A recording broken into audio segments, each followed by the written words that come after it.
So Solo Leveling. Uh, I had very high expectations for this one because everybody was telling me. I had like over like 30 recommendations. Everyone telling me, "Yo, you should watch Solo Leveling. Yo, you should watch Solo Leveling. You should watch." Cause the funny thing is, I used to always give recommendations out to people who wanted to start anime. We didn't know like what to watch, and it's now crazy how those people are now telling me, giving me recommendations, and I love how that all came full circle. But Solo Leveling, it took me like probably maybe like a year now, and I just now started it, and it blew me away. This anime is, I'm not gonna say it's up there with one of the best, but it is a very impressive and well thought out anime. And like the first episode, I always say some anime start off slow, and you got to give them about like 5 to 6 episodes, especially if they're 12, and like give it like halfway. So that's what I did. I gave it about like, I was trying to get about like 6 episodes, but I ended up watching 7 because I just wanted to keep watching it, but it was getting real early actually, because I started watching that shit around like 1 o'clock a.m. 1 a.m. and then I checked the time again. By 7th episode, it was like fucking 7. I was like, yeah, 6 or 7. I was like, yeah, you know what? It's time for me to go to bed. But my impressions, the first episode, when they're pretty much fighting on the digital island against all the dark beasts that you see, and right off the bat, I love how the whole intro started and with that battle and scene showing how there's a ranking with S rank hunters from A, B, C to D all the way to E, and E is the lowest, and it says that you can't ever improve your power level after your awakening. There's a slight chance, like very little chance, that you could have a second awakening. That I found out that is when you go beyond that power level that you were previously were, and you go beyond that. But it's very rare, and that nobody has that. And I'm not gonna lie, I part of me thought it was gonna be like something like Sword Art, and I do not like Sword Art. I'm sorry, but I'm gonna make a video. A lot of these videos are a bunch of hate videos, cause sure, sometimes it be fun to hate, but Sword Art, yeah, that just wasn't it. But this is completely different, and I'm so happy for that. This one is Chef's Kiss so far. From what I've seen, is Chef's Kiss. So like I was saying, you start off with Jin Woo, who has very humble beginnings, and I like that he's in his 20s and he starts off as a construction worker, and this man, he's a real one, bro. He's just trying to make some bread, take his sister to school. I mean, take care of his sister's school's funding, and his mom is sick in a bed in the hospital, and he's trying to just provide, or he's just stepping up. Like he don't even really got time to enjoy his life. He's really trying to work towards getting his people a better life, and you can't do nothing but respect that.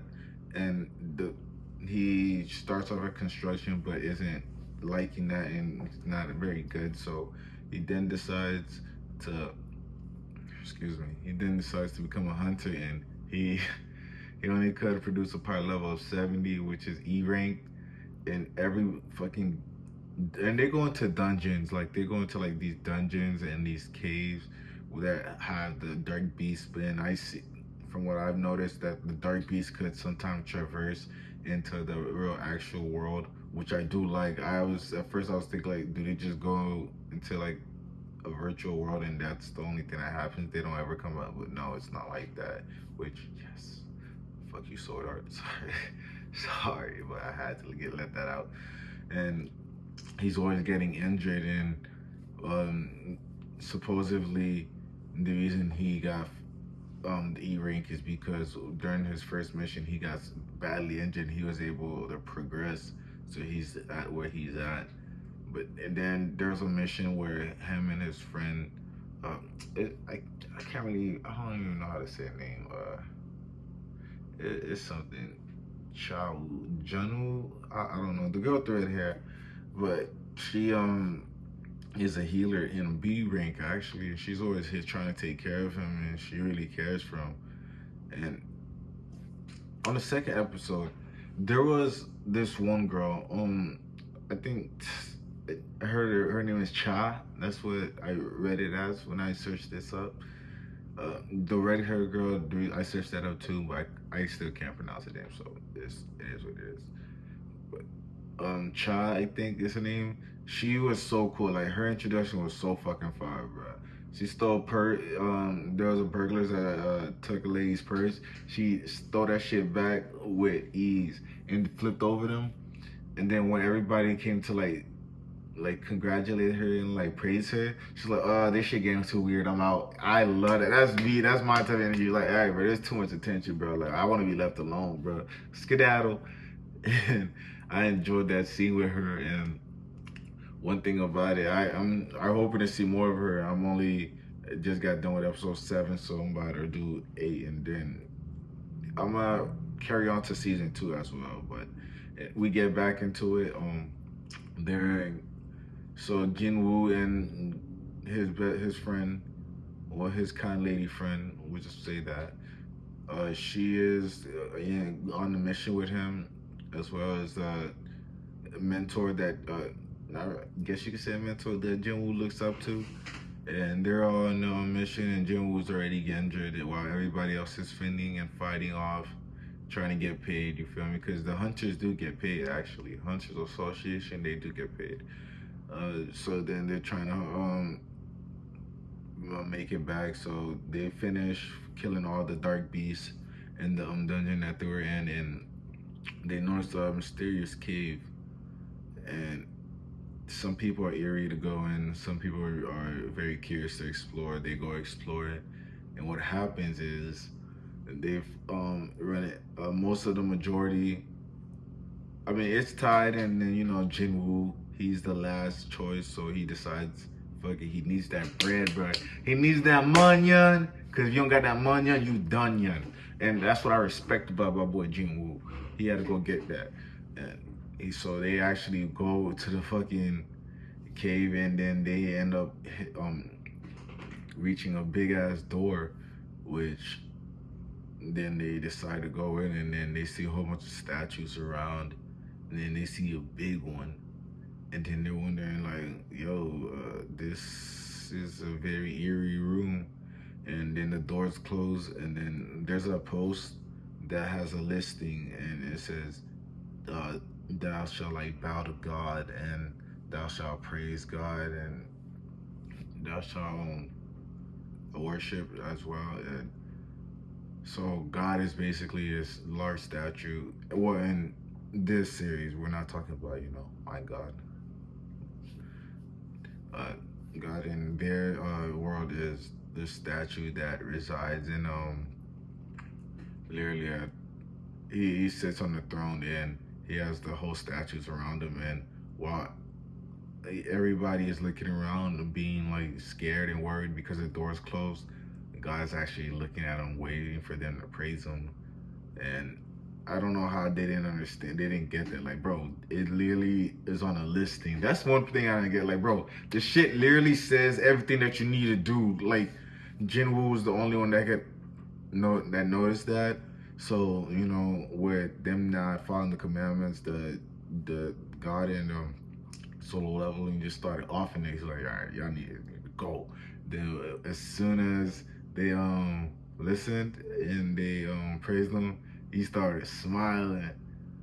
And then I like the whole setting when they had to when he stood up, when God stood up and started walking, he was smashing everybody, and you had to get your instrument or the singing or the choir or the and Jinwoo got saved by the choir.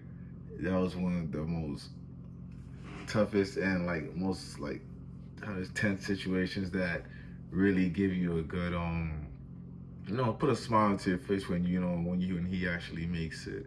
And then, but at the end, or he pretty much everybody is standing in a circle, and as the god, there are knights all around god, the whole tower that what how do I say it?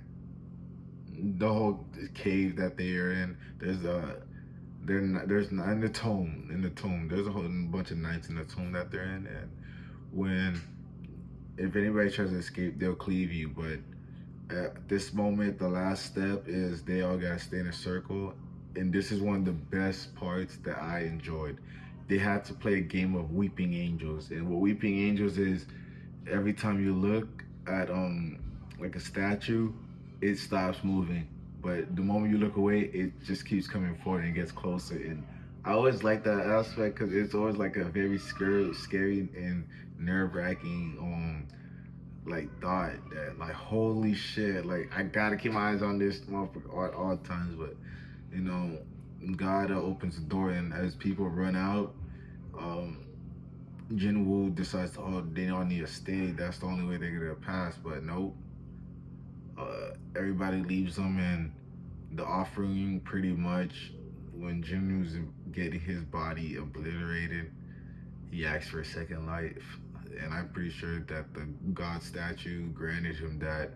And when he woke up in the hospital 3 days later, he had some advantages. Now he's able to keep updating his like skill set. He has like a manual, like a virtual manual that he can only see that he's allowed to just upgrade his strength, his agility, his intelligence, etc.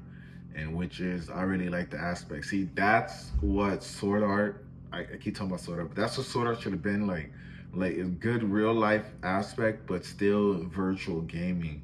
Like, yeah, all right, you can go all the way virtual gaming, but like, when does it really become a stake? Like, I don't, like, you don't really care. And like, Sword Art, I mean, in Solo Leveling, Jinwoo is actually able to like close to death at times. And one of the things I forgot to mention, the Dark Beast, they added a fucking Cerberus. You need to have a Cerberus in any fucking magical movie or whatever when you're dealing with fantasies and stuff like that. Cerberus is one of the coolest freaking enemies to go against. Three-headed beast is, I always love the Cerberus, even in God of War and any mythical this however you description of Cerberus. But that was very cool to me. And Jinwoo had been a Cerberus, and so he's not strong yet, but he finds out that there's a lot of hunters that are very salty and sideways, that it's not only just the Dark Beast that he has to watch out for. People are still that's why I always say, that's why I like it much more than Sword Art, because it ties into the reality that people are still very shallow and bad as well, and that sometimes you're gonna have to get your hands dirty. And I really like how they push that aspect of it.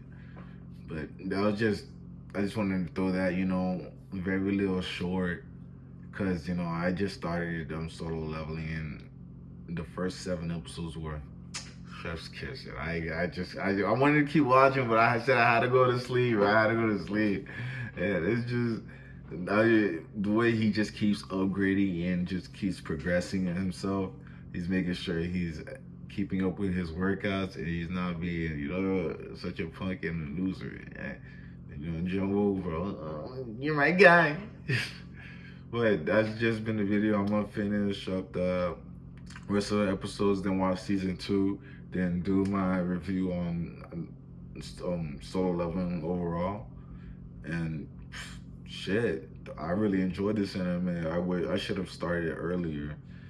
I don't know why I waited so long, but that's been the video. Hope you enjoyed. Like, comment, subscribe, and let me know how you felt about Solo Leveling. If you haven't watched it, you should probably watch it. Yeah.